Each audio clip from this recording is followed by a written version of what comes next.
अस्सलामुअलैकुम वरहमतुल्लाहि वबरकातुहू। मेरा नाम प्रोफेसर मोहम्मद याकूब हमदानी है और मैं बकाई इंस्टीट्यूट ऑफ डायबिटोलॉजी और एंडोक्रिनोलॉजी में प्रैक्टिस करता हूँ।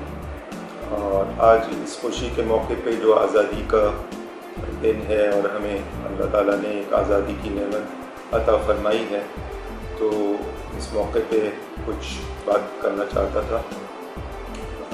नेमत के छिन जाने में नाशुक्री का जितना दखल है और किसी चीज़ का दखल नहीं है। आदमी नाशुक्रा होता है तो उसकी नेमत उससे छिन जाती है। तो हमें अपनी इस आज़ादी की नेमत का शुक्र अदा करना चाहिए कि अल्लाह ताला ने हमें ऐसा मुल्क दिया जिसमें हम अपनी मर्ज़ी से ज़िंदगी अपने दीन के मुताबिक गुजार सकते हैं। और इस नेमत का हम शुक्र इसी तरह अदा करेंगे कि जिस मकसद के लिए हमने ये मुल्क हासिल किया उस मकसद पर हम कायम और दायम हों और इसकी ये कोशिशें कर रहे हों। सेहत भी एक बहुत बड़ी अल्लाह की नेमत है जो जब आदमी से छिन जाती है तो फिर आदमी को उसका एहसास होता है कि वो कितनी बड़ी नेमत से महरूम हो गया। आदमी जब सेहतमंद होता है तो उसको उसका एहसास नहीं होता कि उसको अल्लाह ने आँखें दी हैं, उसको अल्लाह ने कान दिए हैं, ज़बान दी है, दिमाग सोचने के लिए दिया है, चलता फिरता है आदमी।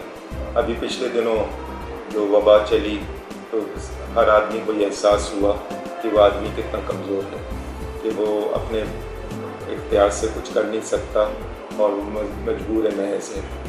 और सेहत अल्लाह के ख़जानों से आती है और आदमी के ज़िम्मे भी है कि सेहत का शुक्र एक तो ज़बानी शुक्र है, वो तो हम सभी करते हैं और कुछ वो भी नहीं करते, लेकिन असल शुक्र ये है कि सेहत को महफूज रखना, सेहत को बाकी रखना, उसके लिए वो तरीक़े इख्तियार करना जिससे सेहत बाकी रहे, यानी अपनी लाइफ स्टाइल को सेहतमंद उसूलों पर कारबंद रखना।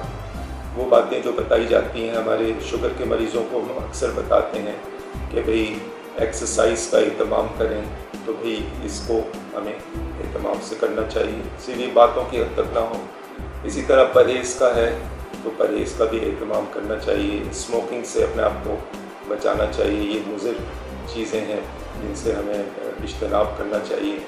और जो है वो हम अपनी ज़िंदगी की एक टाइम टेबल बनाएं और टाइम टेबल के लिहाज से हर काम जैसे बताया जाता है सेहत की हिफाजत के लिए, वो हम उसको इख्तियार करें। वक्त पर सोएं, वक्त पर उठें, नमाज़ों का एहतमाम करें, अपने आप को साफ़ सुथरा रखें और जो है वो बाहर की चीज़ें खानों से और जो फास्ट फूड है उनको अवॉइड करने की कोशिश करें। सब्ज़ियाँ और फलों का इस्तेमाल करें और इसी तरह मुरब्बन ग़िज़ाओं से इज्तनाब करें।